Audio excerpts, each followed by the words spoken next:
Bwana apandaye katika mwili atavuna uharibifu. Tukitumikia Mwokozi tutapata thawabu mbinguni. Yafaa kuishi na kufa katika maneno ya Mungu. Yafaa kuishi na kufa katika maneno ya Mungu.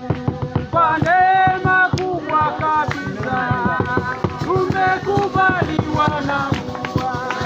Kwa neema kubwa zaidi wapata kumtumikia, kuishi kwa ajili yake katika tena dunia hii na kuitangaza Injili, kuitangaza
arababwira ngo umwami ubwo azaza amanutse ava mu ijuru, ngo arangurure ijwi rirenga hamwe n'ijwi ry'amarayika ukomeye n'impanda y'Imana.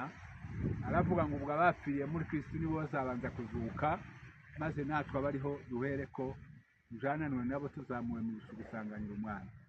Ayo ni amagambo yaza abwira Abatesalonike bari bacanganye ikibodahe bamenye iby'umuzuko, bahe bapfusha none n'ejo. Ariko Pawulo ngo arabandikira kugira ngo abahumurize, ababwira kuko Yesu we ubwo azaza abapfiriye muri Kristo ntibazahera mu butaka, bazazamurwa. Niko umuhanuzi Yesaya yavuze, twasomye ngo abawe bapfuye bazazuka, bazaba bazima, intumbi z'abantu banje ngo zizazuka. Amen. Uyu mwanditsi bazaba bazima, bazongera babeho, bave mu butaka kandi ngo bazuke. igice cya gatatu cy'umuzuko wa mbere ni igihe cya antikristu azoba aca abandi ibihanga abizeye banze kwihakana Yesu umwami wabo. Bibiliya ivuga ngo bazazuka ngo baje guhagarara imbere y'Imana hariya mu kirere, ngo azane igitambaro abahanagura amaso zo ku maso kugira ngo ababwire ngo murinde bari babakubanya umwuzuro. Uwo ni wo muzuko wa mbere. Pawulo yaravuze ngo nataba mu wa mbere n'uwa kabiri ntakawubemo. Ni umuzuko w'abizeye bazoba bagiye gusanga umwami wabo bamaze kwizera, uwo biringiye ngo baje kunezeranwa nawe. Kandi Yohana niko twasomye Bibiliya, ijambo ry'Imana ryavuze ngo Yohana yarabyeretswe arababona abo bantu bizeye, babona ko bazuka, abona ngo ni umukutano munini cyane ngo umuntu atabasha kubara. Haleluya. Aravuga ngo nabonye abantu benshi ngo abo umuntu atabasha kubara, ngo bo mu moko yose, mu miryango yose, mu ndimi, ngo ndababona. Yohana araberekwa ngo abona ngo bambaye ibishura byera bahagaze imbere ya ntebe n'imbere y'umwami wabo Yesu Kristo. Ngo abona ngo bahagaze ngo abantu benshi umuntu atabasha kubara. Ngo yumva ko bavuza ijwi rirenga baravuga ngo agakiza n'ak'Imana, ngo n'ak'Umwana w'intama, ngo uwo ni ukwiriye gushimwa iteka ryose. Amen. Cyane amen. Haleluya. Umukutano munini cyane wabera. Yohana arabyerekwa abona ngo bahagaze imbere ya ntebe, ngo n'imbere y'Umwana w'intama. Aho niho dutegereje, niho dufitiye amatsiko.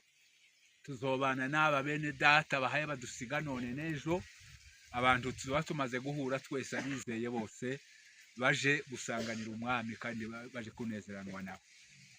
Iyo niyo matsiko dufite rero. Wasoma ijambo ry'Imana hariya mu butumwa bwa Yohana, Bibiliya yavuze ngo Yesu amaze kumva ayo makuru ya Lazaro, amenya ko Lazaro amaze iminsi apfuye. Niko bamaze kutubwira amakuru ye, ngo abwira abigishwa, arababwira ngo nimuze tugende tuje kureba inshuti yacu yarasinziriye, tuje kumukanga. Niko yavuze ijambo ry'Imana ryavuze ngo ndaja kumukangura. Abigishwa ntibumva gusinzira uko ariko, baravuga bati nimba yasinziriye azakira, nimba ari indwara yamusinzirije azakira. Ariko ngo Yesu amenya ko batamenye gusinzira yashatse kuvuga. Urupfu rw'abakirisitu Bibiliya izigwita ibitotsi, ni ugusinzira umwanya muto wundi bagakanguka. Abamuhaye mubona duhaye dushingura none ni iminsi mikeya bazakanguka. Yesu ngo araberurira arababwira ngo Lazaro yarapfuye, muze tugende aho ari. Ngo barahaguruka baragenda. Bamaze gushika, Yesu ngo avuga ku ijwi rye rirenga, ijwi atigeze akoresha n'undi munsi umwe ubwo yari ku isi. Yaje nk'uworoheje, avuga ibintu yoroheje, yicisha bugufi cyane, ariko uwo munsi yerekana ubumana bwe. Avuga ngo ijwi rirenga ahamagara Lazaro. Lazaro arumva, Lazaro arakanguka, aramufata muheza bashikira.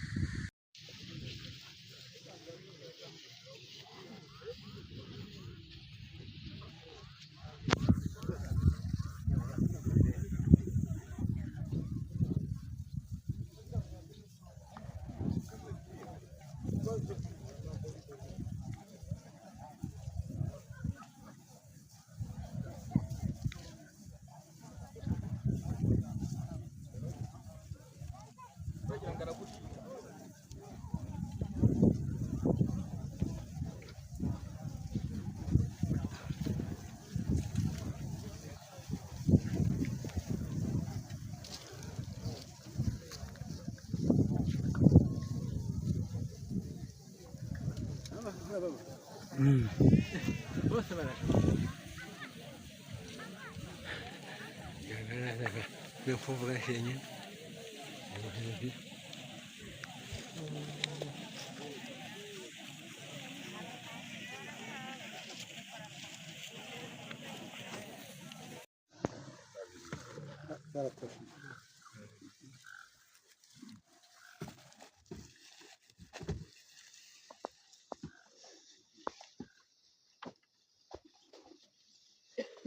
Ugiye kubiba uyu muriro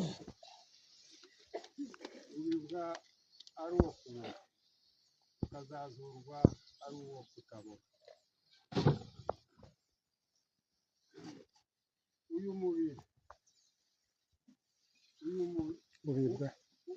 ubibwa ufite igisuzuguriro ukazazurwa ufite ubwiza. Ubibwa utagira intege ukazazurwa ufite imbaraga. Ubibwa ari umubiri wa kavuki ukazazurwa ari umubiri w'umwuka. Amen. Ngaha abakozi bakomeze baze bashire mu gitaka.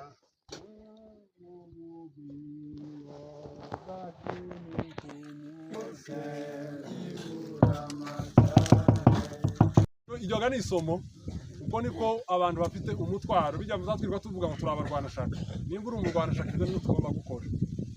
Fatane mu nda, abapfa bo nyine bagomba gupfa kubera ko intambara izayica, ariko ikizima turi mu gupfa kandi tuba dutanga umusaruro. Ko n'abatabarwana ko barapfa kandi bakagwa n'ahatandukanye, mbese bagapfa n'impfu zidasobanutse. Rero mureke gucika intege, abantu baza bakomera kandi bakomeza abandi. Asigaye tumwifurije iruko ridashira. Famiye tuzavugana na famiye n'ubundi bazakomeza ibiriyo, tuzaza kuvugana ku nkunga izitangwa, nanone tuzasubire natwe uwo muvyeyi wasizwe. Murakoze. Koze ingabo z'igihugu murakoze, mwihangane rwose kandi nyuma ikomeze ibaho ubwo butwari. Reka twumve barakwikirwa no kwa nyirarume. Ijambo rimwe ryari itorero ry'Ikorinto, kandi ntibwa tuvuga itorero ry'Ikorinto ko tubavuga amatorero ya none. Yesu ashimwe. Ijambo rya kabiri ryabaga mu itorero ry'Ikorinto.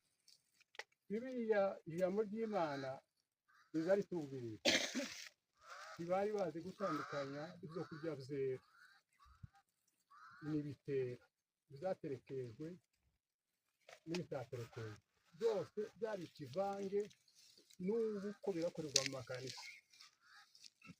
Iryo ni ijambo rya kabiri ryari mu itorero ry'Ikorinto. Ijambo rya gatatu mu itorero abantu b'Ikorinto ntibari bazi kuko ababo baza babasiga, kuko bamaremu badusize yuko bazazuka umunsi w'imperuka. Bazavuga ngo nuko birarangiye, turatandukanye, inturo yabo iri kuzima. Ariko Pawulo umugaragu w'Imana, Pawulo umuntu wari wuzuye umwuka wera kandi wigishijwe n'umwuka wera, ashaka kubagarura. Aravuga ngo dore bamenere ibanga ngo twese tuzosinzira. Amen. Yesu ashimwe. Ndagira ngo iyo Bibiliya ivuze gusinzira, iyo ivuze gupfa ni urupfu bivuze, uko twese ntituzopfa.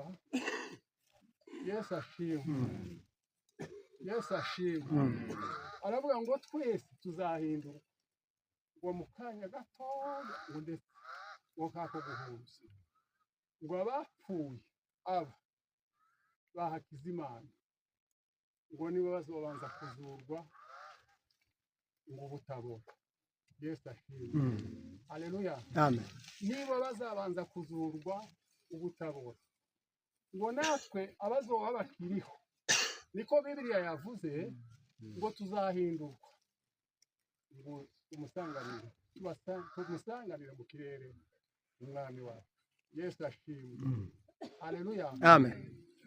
Aravuga ngo uyu mubiri uyu tugiye gushira mu butaka, ngo numara kwambikwa ubora, numara kwambikwa kutabora, ngo n'uyu mubiri upfa ukambikwa kudapfa, ngo niho rya jambo rizosohora ngo urupfu rumizwe no kunesha ngo mbere Imana ikibanza Yego yego. Yesu ashimwe. Haleluya. Haleluya. Amen. Haleluya. Amina. Haleluya. Amen. Batwigishije baravuga ngo niko Yesaya yabivuze, aravuga ngo abantu banje bapfuye ngo bazaba bazima. Hakizimana umunsi impanda y'imperuka izovuga azaba muzima, n'uyu mubiri wiwe azawutora. Yesu ashimwe. Amen. Ariko ntuzobusa n'uyu mubiri uzoba wamaze kwambikwa. Uyu mubiri Bibiliya yavuze uyu mubiri ubora nguza numara kwambikwa kutabora. Yesu ashimwe. Haleluya. Azoba yambitswe umubiri udapfa, umubiri utabora, umubiri utarwara, umubiri udakangwa n'ikintu cyose. Kandi uwo mubiri Bibiliya zitubwira ngo ni wa wundi Yesu yazukanye. Yesu ashimwe. Amen. mbere dushimira Imana kuko Imana yacu imugira neza ikomeye, yatwemereye uyu mwanya, iduheza uyu mwanya mwiza utakiri nka wa wundi watambutse w'amadoroni. Ibi byazaga biba abantu bakabura aho bicara, abantu bakabura uko bugira, ariko Imana yo mu ijuru yatweruriye iki kibazo kikatuvaho, twaba tuza dukora uyu muhango noneho nta kwikanga. Izo ngizo ndashimiye Imana ishimwe. Ubundi kandi ndashima Imana kuko Imana ituboneye uyu mwanya. Imana ishimwe. Iki cyicaro twari twarakibuze Hakizimana amaze kurangira. Amakuru yaraje atubwira nyine kuko Hakizimana yarangije. Jewe ndatekereza numva ngeze kure, kandi arangize tubura umurambo, baravuga ngo umurambo wabuze. Ico kintu kiranjana kingenza kure, ndavuga ngo se ndabasha kubwira Nyahimbye iki ko jewe nagize ibibazo mbere, aranihanganisha, aransura nubwo yari kure nanje, ansura kuri telefone, ambwira amagambo yo kunkomeza, kandi ni umukristo usenga cyane, numva ndakomeye. None se ndabasha kuvuga iki? Ndavuga ngo wihangane, umurambo wa Hakizimana ntawo. Ndatekereza numva ngeze kure, numva intekerezo zanje zirahetse. Ariko kuko twamenye Imana yacu iziduhumuriza ikadukomeza imitima, ndavuga ngo reka nyihangane naje musure. Imana ishimwe, Imana ihimbaza. Nukuri ndamwihanganisha, ndavuga ngo nuko niko Imana yabonye. Ariko Imana yo mu ijuru itazibura kwigira, uyu munsi duhagaze ahangaha dufite umurambo wa Hakizimana. Icyo ni igitangaza Imana yadukoreye. Nishimye cyane, nanezerewe, nubwo nyine bimeze gutya, nubwo imibiri itazibura kwikanga, nubwo zagenze gutya byagenze. Nishimye cyane, ndavuga ngo uyu munsi ndabona uko mbwira Nyahimbye. Yesu ashimwe. Kandi aha mpagaze mu mwanya wanje, mpagaze no mu mwanya wiwe, aha atari ndahari. Yesu ashimwe. Yesu ahimbaza. Nukuri nshimiye Imana kuko turi ku murambo wa Hakizimana uyu munsi tugiye kumushingura. Tuzoza tugenda tukabona aho yabashinguye, tukavuga ngo twaramushinguye. Naje nimubwira aramererwa neza. Yesu ashimwe. Kuko icyo kintu nawe zenda cari kimugoye, atekereza akavuga ngo iyo naje bapfa kubona umurambo. Imana ishimwe. Ubundi kandi ndashima Imana kuko Imana yo mu ijuru izidusura. Yasuye abantu bose bagiye bagira ibibazo. Jewe nza ntekereza nko muri iki gihe, havuga ngo iyo tuja kwemerera Satani ukuyagize, abantu bamwe baba barabaye abasazi, abandi bagashira ubwenge bukava ku gihe.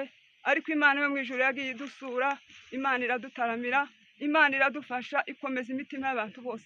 Abanyamurenge bose bahuye n'ibibazo, ndabizi kuko Imana yagiye ibasura. Yesu ashimwe. Nukuri Imana yakoze ico kintu, jewe nza ngitekereza nkagitindaho, kavuga ngo Mana niki twakoze cotuma duceceka gutya tugashima Imana muri ibi bibazo. Ndavuga ngo Imana yaradusuye, Imana yatugiriye neza. Yesu ashimwe. Ikindi congeyeho, ndashima Imana kuko turi kumwe na Ezekiel uyu munsi. Nguhaguruka data we. Yesu ashimwe.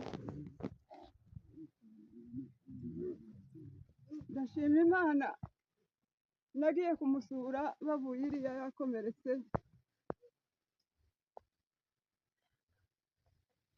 ngo mare mbura uko novuga, ndavuga ngo se niki nomubwira nkumva ndahise, ariko arambwira mubwira kuko nyine hari ikiriyo cya mukuru wiwe, arambwira ngo habe nubwo bamuha ikibari nubwo batakimuha byenda aragishaka wenyine. Ndavuga ngo se wowe ubasha kureka, ndaguma ndabaririza kuva ejo mbaye mbaza ngo se yaje yaje, bamwe bakambwira ngo ntibigishobotse abandi ngo zenda araza, ariko Ezekiyeli nkubonye tubanye hano ni ukuri ndashima Imana, Imana ishimwe. Ubundi kandi ndashima Imana kuko yihanganishije nyina, yahimbye yareze abana biwe mu bupfakazi akiri muto n'abana be bakiri bato, arabarera mu bibazo mu ngorane namwe z'ubupfakazi mubona abana bamaze gukura, aba babiri baritanga nyine ngo bitangira igihugu. Ni ukuri nuko turiho nyine n'aba bana bacu ntitwovuga ngo bagize nabi, ariko Imana yo mu ijuru yamurinze we akaba akiriho, yagiye mu ntambara arakomereka, uyu munsi akaba akiriho. Shimiye Imana yabikoze, Imana ishimwe. Ikindi cyongeyeho ni ukuri ndashima Imana kuko duhagararanye aha ngaha mpaye mureba mu kivi ciwe n'ikivi ca mukuru wiwe, umva ndahumuritse mu mutima, kandi akazobwira na nyina wiwe amakuru meza, ibyo mbishimiye mu Imana. Ikindi cyongeyeho ndabashimiye mwebwe mwese bantu b'Imana mwitavye kuri uyu munsi, Imana ibaheze umugisha kandi Imana ibagire neza. Ndashimira umuryango w'Abasita wakoze ubushakashatsi kugira ngo tubashe kuba muri iki cyicaro, Imana ibaheze umugisha. Umuryango wa bugufi n'umuryango w'Abanyamurenge muri rusange kubo gutakaza intwari ya mwihangane. Ikindi ndashimira abantu batuzaniye umurambo.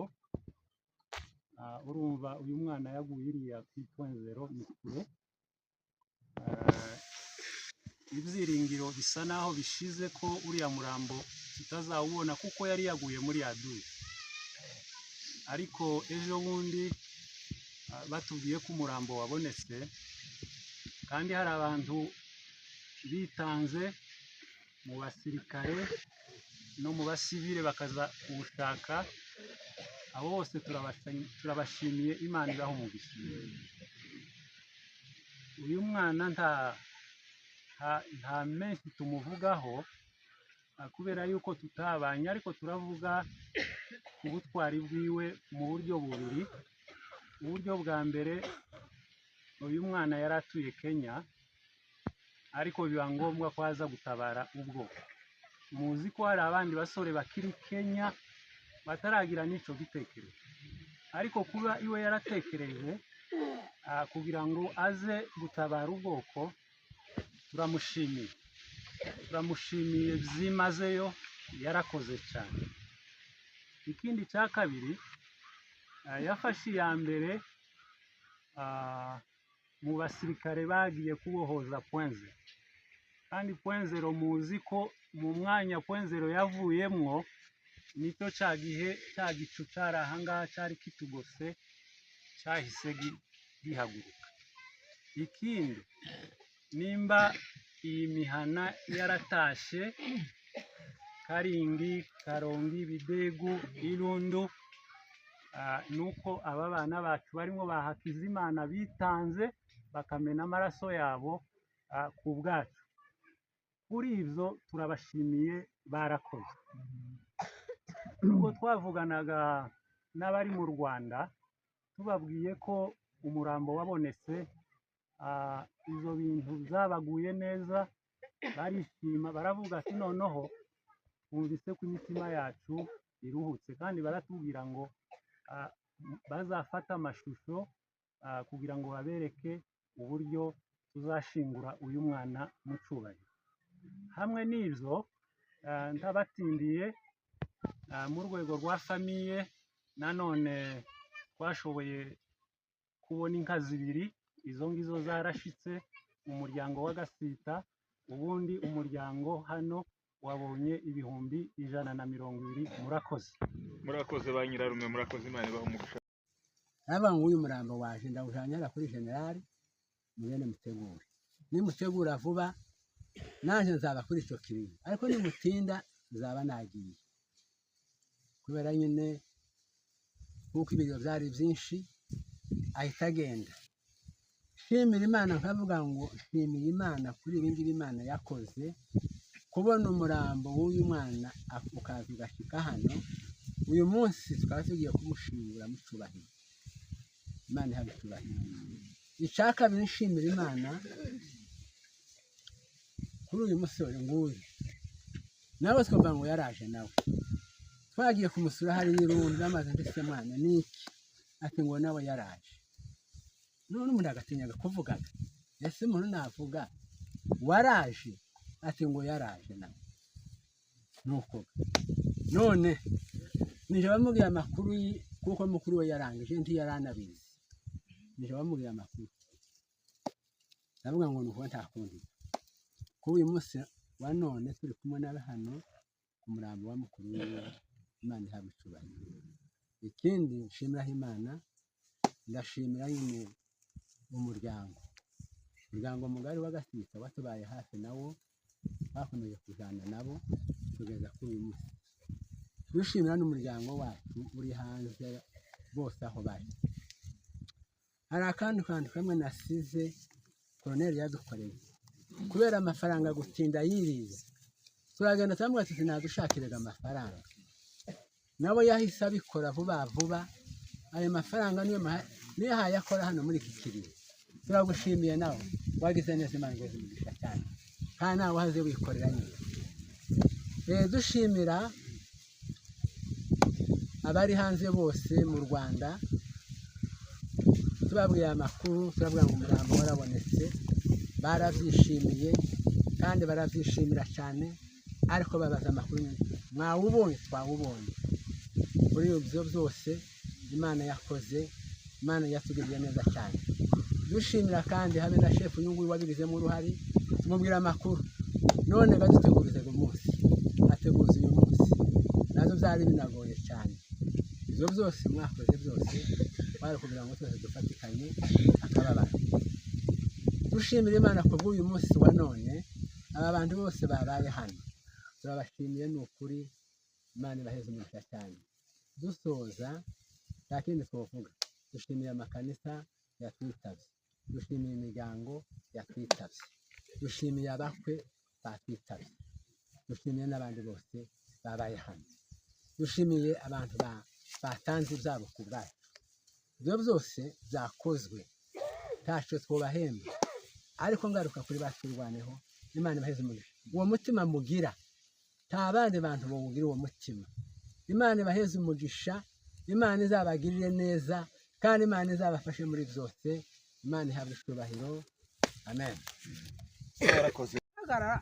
Arazunguka nubwo atazungutse wenyine, ariko kubera n'ubukehwa nabwo buza bwica kandi bugatuma uniganyira. Arazunguruka, ariko tubonye urubanza uyu munsi rucitse. Shimiye Imana, Imana ihabwe icyubahiro. Ubundi kandi ni ukuri aba bana bacu n'imfura na nyina ubabyara n'imfura bazamera neza. Sinoreka gushima kuri uyu munsi tubihagararanye na Zikiyeri. Ubwo drone yari yasaze hariya tumaze guherera twese tugiye ururenge, uyu mwana yagaze aho turi kuri Gitare hariya kwa Sitandatu niho twabaga. Nguriya na Mukasitanda yicaye hariya. Noneho uyu mwana araza, umwe twari turi mwa Sitandatu batikaka. Noneho ibintu birarangiye kandi birabuze.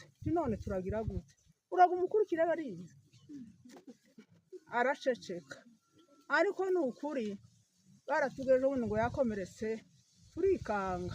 Ariko nshimiye Imana ko uyu munsi duhagararanye nawe. Ndetse twaramubwiye ngo se n'igiti, aratubwira ngo se n'igute nyine ngo ashake bimeze gute. Ariko nshimiye Imana, Imana nibikora twagiye gushaka. Imana ishimwe. Uyu munsi wa none tukaba twifurije uyu mwana wacu iruhuko ridashira. Uyu munsi mukuru umariye umwaka z'Imana. Nawe ndibuka ubwo yari agiye kuza twahuriye mu nzira nanjye nari mfite gahunda noneho mu guhurira aho ngaho mu nzira twaragiye turaganira ambwira ko tutagomba kugenda twembi ntabwo twagendera twese icyarimwe nanjye naramwumviye nsubira inyuma nanjye ariko ntabwo nasubiyeho nishimye kuko nanjye nari namashije kuza nasubiyeyo rero mu kuza nabo bagize ingorane nyinshi mu nzira barabanje barafungwa bagibuka hano muri Kongo yahise anakomereka atarashika ariko turashimira Imana yabarinze kugeza kuri wa munsi wiwe nyirizina ntabwo mbisubiramo babivuze ariko nanjye ndihanganisha inshuti n'umuryango bakomeye kuko natwe twarakomeye ibintu bibiri navuga kuri Nyorihemu Hakizimana yari umuntu uzi kubana n'abantu neza yari umuntu uzi kuganira nanjye kubwiwe ndasaba Imana mu iruhuko ridashira Barakoze harakoze cyane bakunzerezera tukaba natwe noneho tuvuga menshi bayavuze ariko cyane cyane ndavuga nk'amagambo nkane gusa ijambo rya mbere ni ugushimira iri teraniro ryabaye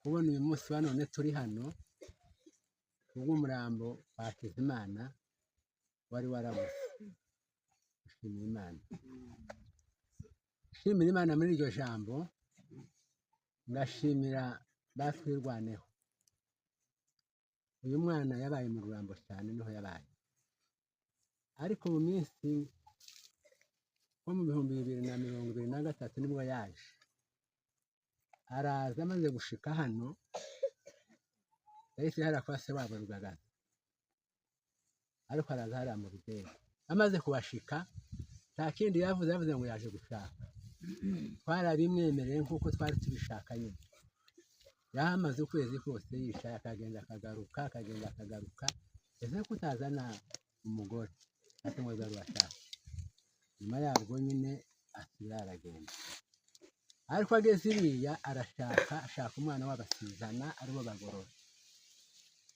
batanga inka arashika nyine ibyo nshima Imana cyane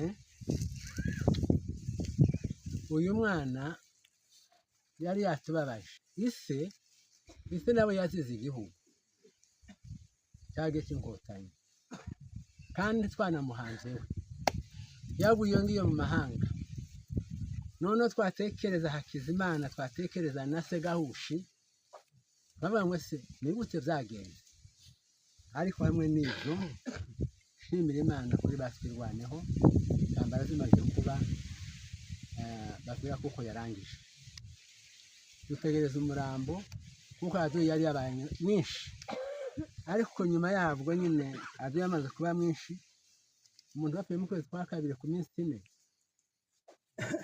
dusa n'abahebye ariko shimira Colonel Nguye ari hariya Kamasa nagiye kumubaza ndetse kwiga icyo cagiye se none tubwire gute ati ngo umurambo uzoboneka aragenda aje mu mikenke aragaruka ndamubaza ese ni gute ati muhumure umurambo uzaza ndagushimiye Colonel Imana igweze umugisha n'abandi bose mwafatikanije icyo gikorwa habaye ejo bundi nyine muri kuno kwezi k'umunani ku minsi 3 munsi w'inga nibwo umuyobozi wabo yamuzanye